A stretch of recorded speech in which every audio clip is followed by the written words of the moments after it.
നമസ്കാരം. 2019 രാഹുൽ ഗാന്ധി 2 ലോക്സഭാ മണ്ഡലങ്ങളിൽ മത്സരിക്കുന്നു. ഒന്ന് അമേഠിയും മറ്റൊന്ന് വയനാടും. എന്തുകൊണ്ടാണ് രാഹുൽ ഗാന്ധി വയനാട് തിരഞ്ഞെടുത്തത്? അമേഠി അങ്ങനെ വലിയ ഒരു ഉറച്ച മണ്ണല്ല എന്ന ബോധ്യം തെരഞ്ഞെടുപ്പിൻ്റെ തുടക്കം മുതൽ തന്നെ രാഹുൽ ഗാന്ധിക്ക് ഉണ്ടായിരുന്നു. അതുകൊണ്ട് തീർച്ചയായും രാഹുൽ ഗാന്ധിക്ക് കോൺഗ്രസ് വിജയിക്കുവാൻ സാധ്യതയുള്ള ഒരു ലോക്സഭാ മണ്ഡലം നിർബന്ധമായിരുന്നു. അങ്ങനെ അമേരിക്കൻ ഏജൻസികളുടെ സർവേ ഫലത്തിലൂടെ തിരിച്ചറിയുന്നു വയനാട് രാഹുൽ ഗാന്ധിക്ക് ഉതകുന്ന മണ്ണു തന്നെയാണ്. അവിടുത്തെ ന്യൂനപക്ഷങ്ങൾ കോൺഗ്രസിന് അനുകൂലമായ നിലപാട് സ്വീകരിക്കുന്നവർ തന്നെയാണ്. റായ്ബറേലിയിൽ സ്വന്തം മാതാവ് മത്സരിക്കുന്നത് കൊണ്ട് തന്നെ വയനാട് തന്നെ ഉറപ്പിക്കുന്നു രാഹുൽ ഗാന്ധി.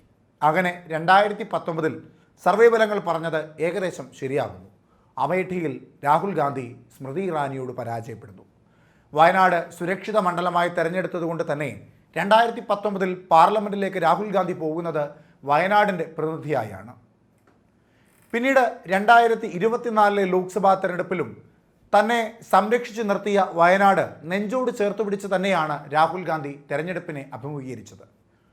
വയനാട്ടിലും 7 ഘട്ടങ്ങളിലായി നടന്ന തെരഞ്ഞെടുപ്പിൻ്റെ ആദ്യഘട്ടത്തിൽ തന്നെ കേരളത്തിൽ വയനാട്ടിൽ രാഹുൽ ഗാന്ധി സ്ഥാനാർത്ഥിയാകുന്നു. അപ്പോഴെങ്ങും റായ്ബറേലി ചിത്രത്തിൽ പോലുമില്ല.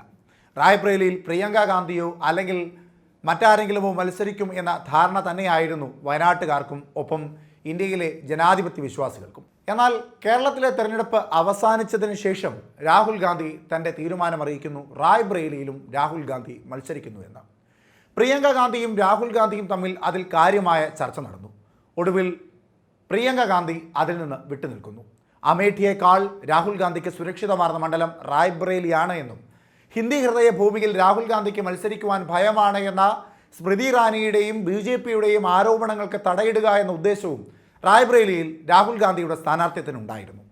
അങ്ങനെ റായ്ബറേലി തിരഞ്ഞെടുത്ത രാഹുൽ ഗാന്ധി റായ്ബറേലിയിലും വയനാട്ടിലും 3.5 ലക്ഷത്തിലധികം ഭൂരിപക്ഷത്തിൽ മൃഗീയമായ വിജയം കൈവരിക്കുന്നു. രാഹുൽ ഗാന്ധിയുടെ വിജയത്തിൽ റായ്ബറേലിയും വയനാടും ഒന്നാകെ സന്തോഷിക്കുന്നു. പക്ഷേ ഒരു ലോക്സഭാ മണ്ഡലത്തിൻ്റെ പ്രതിനിധിയായി മാത്രമേ പാർലമെൻറ്റിലേക്ക് കടന്നുകൂടുവാൻ കഴിയൂ എന്ന ബോധ്യമുള്ള രാഹുൽ ഗാന്ധി ഏത് ലോക്സഭാ മണ്ഡലം കൈവിടുമെന്നായി പിന്നീടുള്ള ചോദ്യം. ഒരു വലിയ ദുസ്സഹമാർന്ന സാഹചര്യത്തിൽ നെഞ്ചോട് ചേർത്ത് പിടിച്ച വയനാടിനെ കൈവിടുമോ, അല്ല കാലങ്ങളായി ഗാന്ധി കുടുംബത്തെ ഹൃദയത്തോട് ചേർത്ത് പിടിക്കുന്ന റായ്ബറേലി കൈവിടുമോ? ഒടുവിൽ രാഹുൽ ഗാന്ധി പറയാതെ പറയുകയാണ് വയനാട് താൻ ഉപേക്ഷിക്കുന്നു എന്ന്. എന്നാൽ വയനാട്ടുകാരെയും റായ്ബറേലിയിലെ ജനാധിപത്യ വിശ്വാസികളെയും പിരിയുന്നത് ഒരുപോലെ സങ്കടകരമായ ഒരു കാര്യമാണ് എന്നും രാഹുൽ ഗാന്ധി പറയുന്നുണ്ട്. എന്തായാലും താൻ ഏത് മണ്ഡലം ഒഴിഞ്ഞാലും ആ മണ്ഡലത്തോടുള്ള സ്നേഹം കൃത്യമായൊരു സ്ഥാനാർത്ഥിയെ അവിടെ നിർത്തി മത്സരിപ്പിച്ച് താൻ തെളിയിക്കുമെന്നും അദ്ദേഹം പറയാതെ പറയുന്നുമുണ്ട്.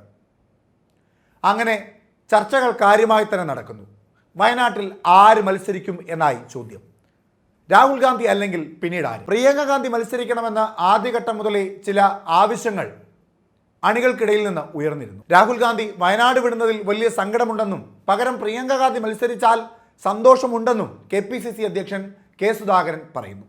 എന്നാൽ പ്രിയങ്ക ഈ ആവശ്യത്തെ അപ്പാടെ തള്ളുകയാണ്.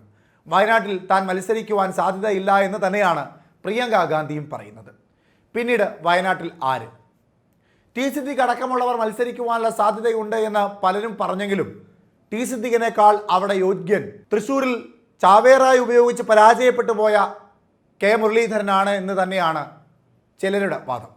എന്നാൽ ഈ സമയത്ത് തന്നെയാണ് മുസ്ലിം സമുദായങ്ങളുടെ ചില സംഘടനകൾ അവിടെ ഇസ്ലാം മതവിശ്വാസിയായ ഒരു സ്ഥാനാർത്ഥി മത്സരിക്കണമെന്ന ആവശ്യം മുൻപോട്ട് വയ്ക്കുന്നത്. അതുകൊണ്ട് പാർട്ടി വയനാട്ടിലേക്ക് ആരെ പരിഗണിക്കുമെന്ന ചോദ്യത്തിന് പ്രസക്തി ഏറെയാണ്. വയനാട്ടിൽ പ്രിയങ്ക ഗാന്ധി മത്സരിക്കുന്നതാണ് നിലവിലത്തെ സാഹചര്യത്തിൽ കോൺഗ്രസിന് ഏറ്റവും ഗുണകരമായ ഒരു കാര്യം. അതല്ല എങ്കിൽ തൃശ്ശൂരിൽ പരാജയപ്പെട്ട K. മുരളീധരൻ മത്സരിക്കുമെന്ന വാദങ്ങളും ഉയരുന്നുണ്ട്. അതിനോട് മുരളീധരൻ പ്രതികരിക്കുന്നത് ഇങ്ങനെയാണ്. അവിടെ രാഹുൽ ഗാന്ധി ഒഴിയുകയാണെങ്കിൽ പ്രിയങ്ക ഗാന്ധി വരണമെന്നാണ് വയനാട്ടുകാരും കേരളത്തിലെ കോൺഗ്രസ്സുകാരും ആഗ്രഹിക്കുന്നത്. അത് പൂർണ്ണമായിട്ടും ശ്രീ രാഹുൽ ഗാന്ധിയുടെ പരിഗണനയ്ക്ക് വിട്ടിരിക്കും. അല്ല, ഞാനല്ലെങ്കിലും ഇനിയിപ്പോൾ MP അല്ലാത്ത സ്ഥിതിക്ക് ഡൽഹിക്ക് വരേണ്ട ആവശ്യമില്ല.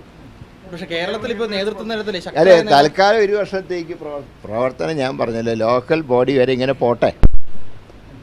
കുറച്ച് കാര്യങ്ങളൊക്കെ ആലോചിക്കാനും കാര്യങ്ങളെ തീരുമാനിക്കാനൊക്കെ ഇല്ലേ ഇനി അടുത്ത ഇലക്ഷനിലെ കാര്യങ്ങളെക്കുറിച്ചൊന്നും ഇപ്പോൾ എൻ്റെ മനസ്സിലേ വന്നിട്ടില്ല. വയനാട്ടിൽ മത്സരിച്ചത് സാക്ഷാൽ രാഹുൽ ഗാന്ധിയാണ്. അവിടെ അദ്ദേഹത്തിന് പകരം ആര് മത്സരിക്കണമെന്ന് തീരുമാനിക്കേണ്ടതും രാഹുൽ ഗാന്ധി തന്നെയാണ്. എന്തായാലും അടുത്ത ഒരു വർഷക്കാലത്തേക്ക് യാതൊരു തരത്തിലുള്ള തെരഞ്ഞെടുപ്പുകൾക്കോ അല്ലെങ്കിൽ പാർട്ടിയുടെ ഉത്തരവാദിത്തപ്പെട്ട സ്ഥാനങ്ങൾ അലങ്കരിക്കുവാനോ താൻ തയ്യാറല്ല എന്ന് വ്യക്തമായി മുരളീധരൻ പറയുന്നു. അതിൻ്റെ അർത്ഥം പാർട്ടിയോട് വിദ്വേഷമുണ്ടെന്നോ BJPയിലേക്ക് പോകുമെന്നോ അല്ല.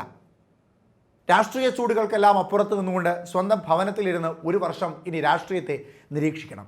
അതിനുശേഷം തീരുമാനിക്കും താൻ എന്ത് രാഷ്ട്രീയ നിലപാടെടുക്കണമെന്ന്. നിലവിലത്തെ സാഹചര്യത്തിൽ വയനാട്ടിലോ പാലക്കാട്ടോ അങ്ങനെ താൻ സ്ഥാനാർത്ഥിയാകുമെന്ന ചർച്ചകൾ ഉയർന്ന ഒരു മണ്ഡലത്തിലും മത്സരിക്കാൻ താൻ തയ്യാറല്ല എന്ന് തന്നെയാണ് മുരളീധരൻ വ്യക്തമാക്കുന്നത്. വടകരയിൽ 2019 മിന്നുന്ന വിജയം കൈവരിച്ച മുരളീധരനെ അനാവശ്യമായി തൃശ്ശൂരിൽ കൊണ്ടുനിർത്തി മത്സരിപ്പിച്ച് പരാജയപ്പെടുത്തുകയായിരുന്നുവെന്ന് പത്മജ വേണുഗോപാൽ ഉയർത്തിയ ആരോപണം ഇപ്പോൾ കോൺഗ്രസിലെ ചില അണികളും ഉയർത്തുന്നുണ്ട്.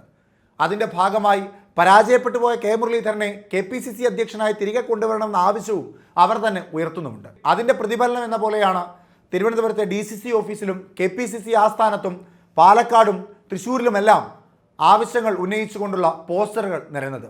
എന്നാൽ അതിലൊന്നും തനിക്കൊരു പങ്കുമില്ലെന്നും താൻ അതിലൊന്നും ഇടപെട്ടിട്ടില്ല എന്നുമാണ് മുരളീധരൻ പറയുന്നത്. ഇപ്പോഴും സസ്പെൻസായി തന്നെ അവശേഷിക്കുന്ന ഒരു കാര്യം വയനാട്ടിലെ സ്ഥാനാർത്ഥി ആര് എന്ന് തന്നെയാണ്. അവസാന ഘട്ടത്തിൽ പാർട്ടിയുടെ സമ്മർദ്ദങ്ങളെ എല്ലാ കാലത്തും അനുസരിക്കുന്ന കെ മുരളീധരൻ വയനാട്ടിലോ പാലക്കാട്ടോ സ്ഥാനാർത്ഥിയായി വരുമോ എന്നും സംശയിക്കേണ്ടതായുണ്ട്.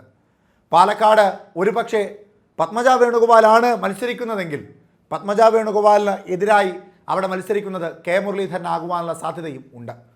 അതായത് പാലക്കാടിൻ്റെ രാഷ്ട്രീയത്തിൽ ഹിന്ദു വോട്ടുകൾക്ക് വലിയ സ്വാധീനമുണ്ട്. അതുകൊണ്ട് തന്നെയാണ് BJPക്ക് അവിടെ വ്യക്തമായ വേരുള്ളത്. 2021 നിയമസഭാ തെരഞ്ഞെടുപ്പിൽ ശക്തമായ പോരാട്ടത്തിലൂടെ തന്നെയാണ് ഷാഫി പറമ്പിൽ കഷ്ടിച്ച് വിജയിച്ച് കയറിയത്. പാലക്കാട് BJP അത്രമേൽ ശക്തരാണ്. നഗരസഭ ഭരിക്കുന്നതും ആ ശക്തിയുടെ പുറത്തു തന്നെയാണ്. അതിനെ അട്ടിമറിച്ച് വിജയിക്കുവാൻ കഴിയുന്ന ശക്തനായ ഒരു സ്ഥാനാർത്ഥിയെ തന്നെ പാലക്കാട് മത്സരിപ്പിക്കേണ്ടതായിട്ടുമുണ്ട്. അവിടെ ഹിന്ദു ഭൂരിപക്ഷ മേഖലയായ പാലക്കാട് നിയോജക മണ്ഡലത്തിൽ ഷാഫി പറമ്പിലിൻ്റെ വ്യക്തിപ്രഭ തന്നെയാണ് അദ്ദേഹത്തെ വിജയിപ്പിച്ച് കൊണ്ടുവന്നത്.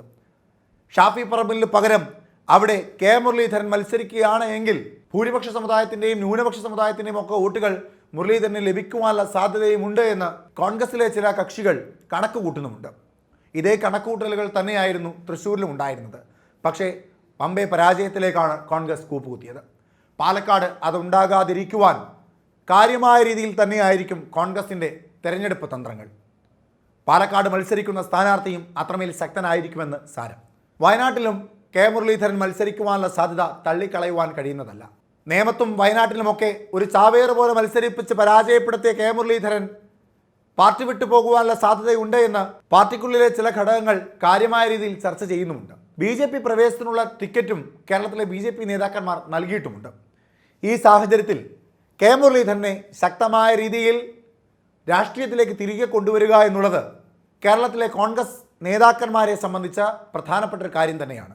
അതുകൊണ്ട് ഇനി വരും ഉപതെരഞ്ഞെടുപ്പുകളിൽ കോൺഗ്രസ് എടുക്കുവാൻ പോകുന്ന തീരുമാനങ്ങൾക്ക് വരുന്ന 10 വർഷത്തേക്ക് പാർട്ടിയുടെ തലവര എന്തായിരിക്കുമെന്ന് തീരുമാനിക്കുവാനുള്ള കഴിവുണ്ട്. അല്ലെങ്കിൽ അത്രമേൽ ശക്തമായിരിക്കും ആ തീരുമാനമെന്ന് സാരം.